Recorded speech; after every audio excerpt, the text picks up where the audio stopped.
Исәнмесез, эфирда яңалыклар чыгарылышы, студияда Роза Хабибуллина. Бүгінгі тапшырының төп темалары хакында. Шәһәрдәшләр ноябрь өчен квитанцияларда җылылык өчен түләүләр зур булуыннан зарлана. Сәбәп нәрсәдә, сорауга җавапны хәбәрчебез белде. Бүгін IT паркка бөтен Россиядан машина төзүчеләр җыелды. Биредә кластерның зур форумы үтте. Мошенникларның яңа асуллары, мобиль банктан акча югалтучылар көннән-көн арта, тозакка эләкмәс өчен нишләргә? Утлар беренче булып Сидоровкада кабынды. Биредә 40 елга беренче тапкыр зур чыршы куйдылар. Авылларда коз мәсе гөрлей. Коз майында майланган кыймакларны Илсия Валиуллина да кабып карады. Фатирдагы силеккә түзеп булмый. Инде 2 ел тәрәзәләрне ачып яшәргә туры килә. Газ бистәсендә яшәүче шәһәрдәш безнең редакциянең кайнар элемтә телефонына шулай дип шалтыратты. Фатирдагы турбалар чамадан тыш кайнар. Ни өчен урамны җылыткан өчен акча түләргә? Шәһәрдәше безнең әлеге сорауына җавапны хәбәрчебез эзләде. На батарее висит одеяло уже ватное, двухспальное висит. Это уже вторую зиму мы вот так вот мучаемся, потому что у нас жарит и парит. Эссе булмасын өчен фатирда турбаларга юрганнар ябып куйганнар. Барлык тәрәзәләр дә ачык. Җылылык өчен түләүләр күп килә, ди газ бистәсенең 48 йортында яшәүче Гүзәл Вилданова. Ноябрь өчен гаилә 2500 сум акча түләгән. Фатирның мәйданы нибары 48 квадрат метр. В соседнем доме у меня подруга живет. Минем бер иптәшем күрше йортта яши. 2 бүлмәле фатир. Ул җылылык өчен 600 сум гына түләгән. Безнең күршеләр идарә итүче оешмага да барган. Бездә бойлер юк, шуңа түләүләр күп килә дип аңлатканнар. Бүген Гүзәл Вилданованың фатирына безнең чакыру буенча идарә итүче оешмадан белгеч килде. Фатирда нормаль температура 20 градус булырга тиеш. Тепловизор приборы күрсәткечләре исә күпкә югары.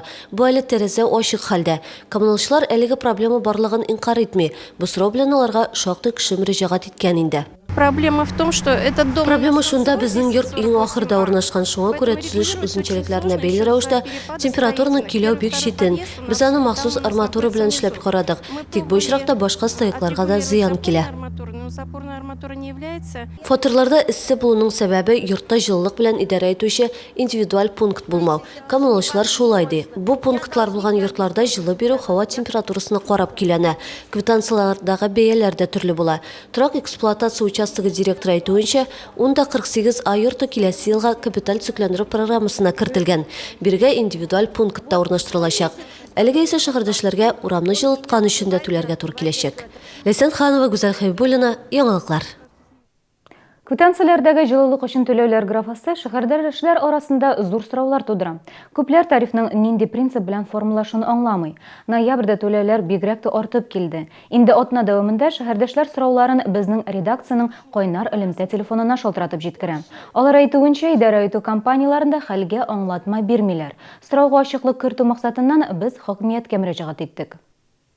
В октябре фактически включили с 5 по 10 октября. Беренче сәбәп октябрьдә җылы бирелә башлады. Анда 15-18 көн өчен түләдек. Ноябрьдә исә җылы бирү өчен түләү көннәре күбрәк килеп чыга. Күрсәткечләр 23 октябрьдән 23 ноябрьгә кадәр алына. Октябрьдә уртача температура 0 градус булса, ноябрьдә ул -2 булды. Бу да аерма барлыкка китерә. Өченче сәбәп 1 июльдән җылылык өчен тарифлар 8,9%-ка күтәрелде. Бүген чалыга бөтен Россиядан машина төзүчеләр җыелды. Кече һәм урта бизнес вәкилләре безнең шәһәргә яңа партнерлар эзләү, тәҗрибә уртаклашу өчен килде. Республиканың машина төзелеше кластерында тармакның киләчәк үсеш юллары турында сөйләштеләр. Илдәге икътисади вазгыять IT парктагы яктыртылыш шикелле даими үзгәреп тора. Биргә җыелган эшмәкәрләрнең төп максаты да хакимияттән алга таба үсеш турында фикерләр, теләк тәкъдимнәр ишетү. Кече һәм урта бизнес вәкилләре фикеренчә, теләктәшлек КАМАЗ кебек гигантларга карата гына булырга тиеш түгел. Форум кысаларында семинарлар һәм түгәрәк өстәлләр планлаштырылган. Бизнесменнарның властька тәкъдимнәре күп. Мы будем вносить свои предложения. Без үзебезнең фикерләребезне җиткерәчәкбез. Без композит материаллар белән бәйле инновацион кластерда эшлибез. КАМАЗ белән дә, тимер юл белән дә хезмәттәшлеккә әзербез. Алар да форумда катнашачак. Мы сейчас работаем над стратегией. Без хәзер шәһәрнең социаль-икътисади үсеш стратегиясын әзерлибез. Мөһим юнәлеш икътисадны үстерү, аның эчендә тармаклар үсеше карала. Шалы мэрі Наиль Махдиев КамАЗны шәһәрнең язмышы деп атады. Бушыннан да шулай, тик шул ук вакытта шәһәрдәшләрнең уннан берилеше кече һәм урта бизнеста хезмәт куюында исәпкә алырга кирәк. Ә ул шәһәр һәм республика казынасына шактый табыш китерә. И малый и средний бизнес. Кече һәм урта бизнес шәһәр икътисадында 30% өлешне алып тора. Бу республикада иң югары күрсәткечләрнең берсе. Шуңа күрә кече һәм урта бизнес машина төзелеше кластеры безнең шәһәрнең социаль-мәдәни тормышында зур урын били. Татарстанның икътисад министры Артем Уздунов әйтүенчә, кластер кысаларында булдырылган продуктларның кемнең интеллектуаль милке булуын рәсмиләштерү кирәк. Моны кичекмәстән хәл итү зарур. Әлеге проблема белән IT-кластер предприятиеләре еш очраша. Не секрет, что те разработки, которые ведутся, Сер түгел, күп кенә эшләнмәләрнең берничә авторы була. Бәлки әлегә бу икенчел бурыч булып тоелырга да мөмкин. Тик инде иртәгә без проект буенча финанс мәсьәләсендә кемгә мөрәҗәгать итәргә икәнен белеп торырга тиеш булачакбыз. Кагыйдә буларак, кече һәм урта бизнеска теләктәшлек күрсәтү буенча программалар җәен эшли башлый. Икътисад министры ышандыруынча, 2016 елда алар февральдә үк стартлашачак. Ләйсән Ханова, Константин Величко, яңалыклар. Шәһәрдәшләрнең акчалары мошенниклар кулында. Корбаннар саны көннән-көн арта. Зыян китерүче программа ярдәмендә мошенниклар кешенең счетына керә һәм сумманы үзләренә күчерә. Мошенниклар корбаны булмас өчен нишләргә? Бүген Эчке эшләр идарәсендә брифинг үтте. Хокук сакчылары журналистларга җинаятьчеләрнең яңа ысуллары турында сөйләде. Ел нәтиҗәләре куандырмый, мобиль банктан 400ләп урлау очрагы теркәлгән. Уртача алганда шәһәрдәшләрнең 1 миллион сумнан артык акчасы мошенниклар янчыгына күчкән. Алар тузагына Зөлфия Вәлиәхмәтова да эләккән. Аның карточкасыннан 3000 сум акча югалган. Мне пришло 3 смс-ки, пока я спала. Утром я их увидела. Одна смс-ка, что... Төнлә миңа СМС хәбәр килгән.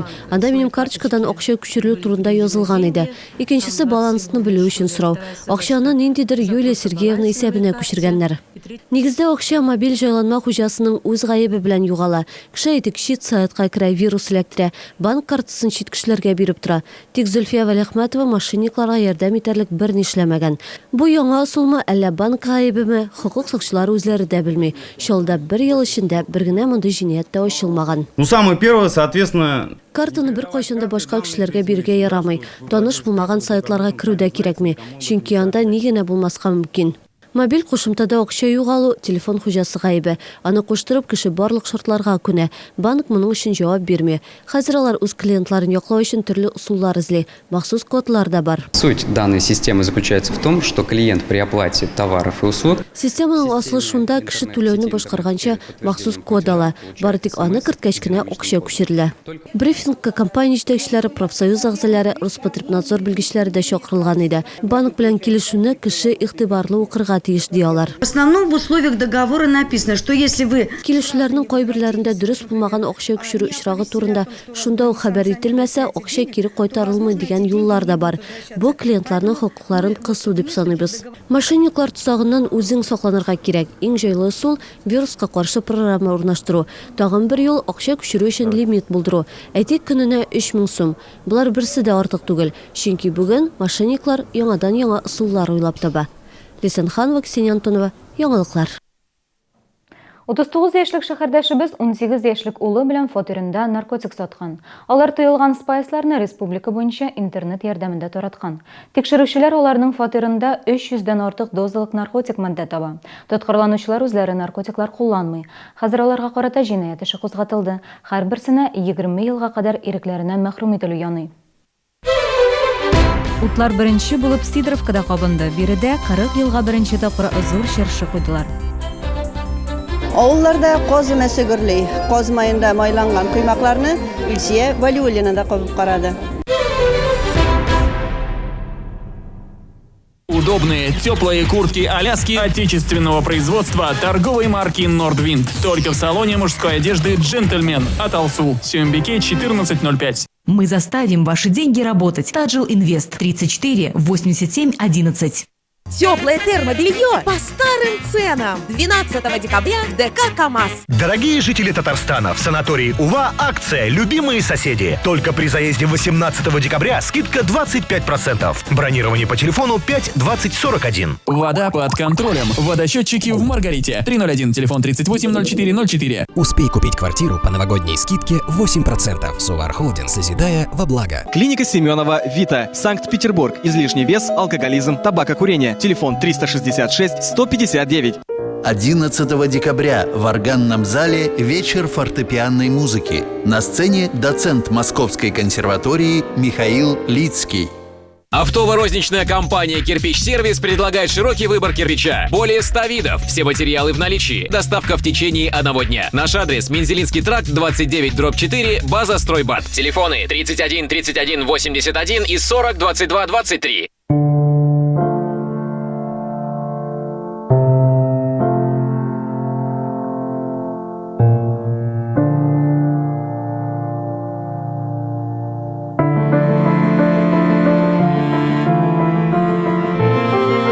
Столкновение на скорости 50 км в час по силе равно падению с 5-го этажа.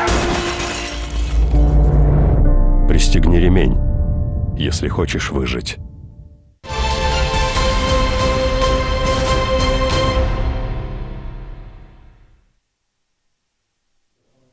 Siz яңалыклар тапшыруын карыйсыз, biz devam etamiz. Сидоровкада 40 yıldan соң шыршы утлары кабынды. Кичә кич белән халык яңартылган паркка чыкты. Бистәгә беренче тапкыр зур шыршы куйдылар. Яңа ел символы ерактан күренеп тора. Хәзер шәһәргә керүчеләрне шыршы утлары балкып каршы ала. Сидоровкада яшәүчеләрнең сөенечен хәбәрчебез Илсия Валиуллина да ортаклашты. Яңартылган Сидоровка паркында урын алган шыршының биеклеге 28 метр. Ул ерактан ук күренеп тора. Бу шыршы бик күп еллар яңа шәһәрнең үзәген бизәп торды. Азатлык мәйданына быел яңа шыршы урнаштыралар. Шул сәбәпле бу яңа ел символын Сидоровка бистәсенә күчерергә булдылар. Читтән килүчеләргә дә шуңа монда ялканы иң беренче итеп ачтык. Бу шәһәр мэры Наил Гамбаров һәм шәһәр советы депутаты Марсель Завидович белән аларның идеясы буенча ялканы монда куярга булдылар. Шынлап торып та бу урынны бик яхшаның. Нижекамский ягыннан килсәк тә, Казан ягыннан килсәк тә, бүтән яктан да күренеп тора торган.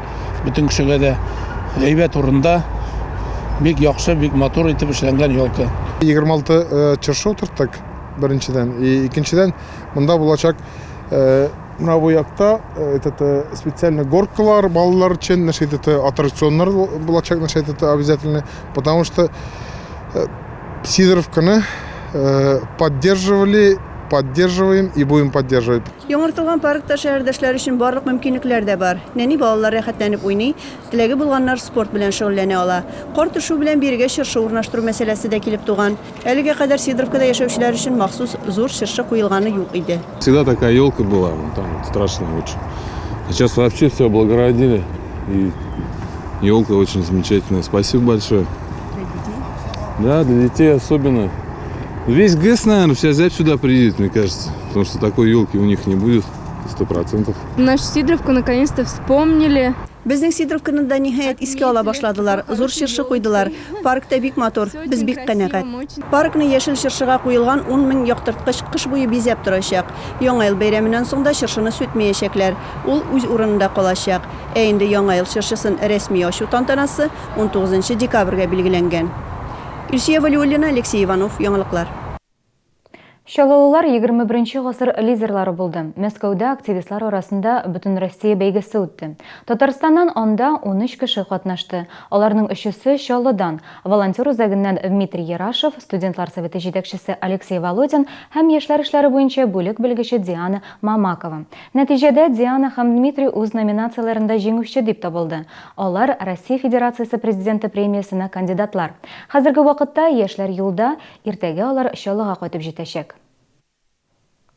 Авылларда гына түгел, Каз өмәсе Чаллыда да үтә. Борынгы йоланы Эврика мәдәният үзәгендә оештырдылар. Быел ул Мәләкәс аръягында булды. Театральләштерелгән тамашада хәбәрчебез Илсия Валиуллина булып кайтты.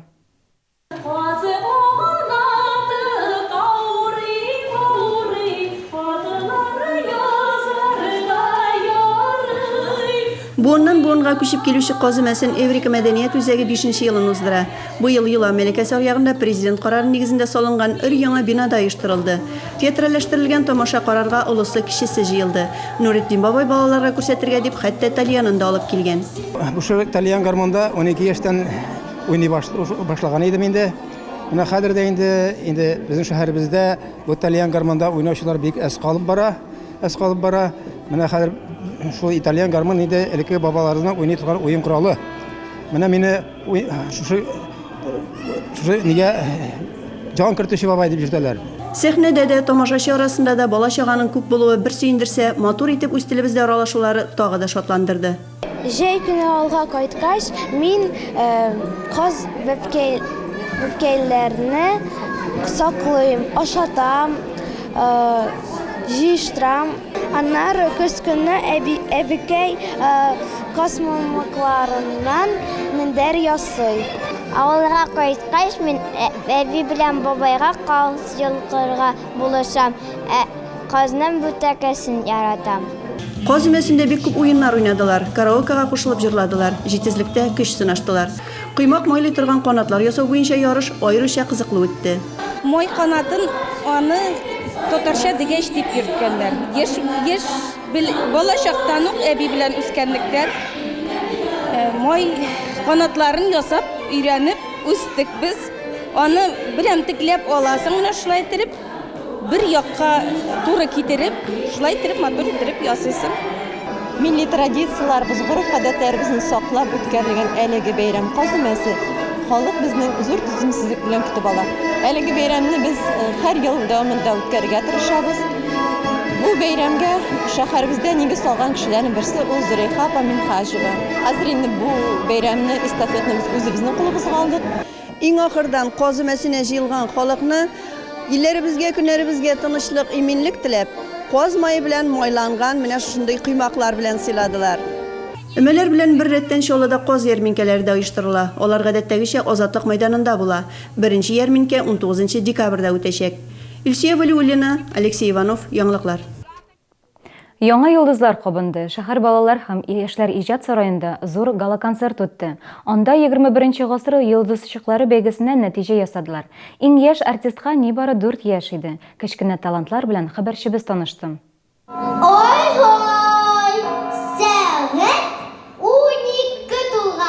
Тамаша залында алма төшәр урында юк. Бу гаҗәп тә түгел. Сәхнәдә нәни йолдызчыклар. Берсеннән берсе матурлар, сәләтлеләр. Бүген бер урында 300 яшь талант иясе бергә җыелды. Без бу конкурста 2 ел катнашабыз.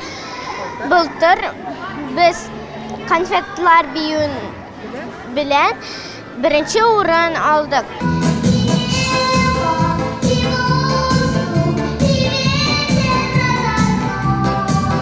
21 гасыр йолдызлары конкурсы 8 ел рәттән уздырыла. Анда барлыгы 1000-нән артык бала катнашты. Фестивальне оештыручылар елдан-ел сәләтле нәниләр артуын билгели. Җитәкчеләр, хореографлар, вокал осталары белән бергә эшли. Балалар конкурска ярты ел әзерләнә. Чыгышларны бөтен балалар бакчасы коллективы белән бергәләп әзерлиләр.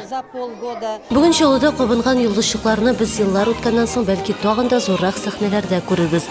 Бу әле алар өчен иҗатның башы гына.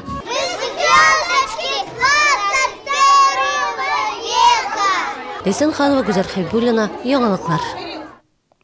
Кунсткамера архивы Чаллыда тарих һәм туган якны өйрәнү музеенда шундый яңа күргәзмә ачылды.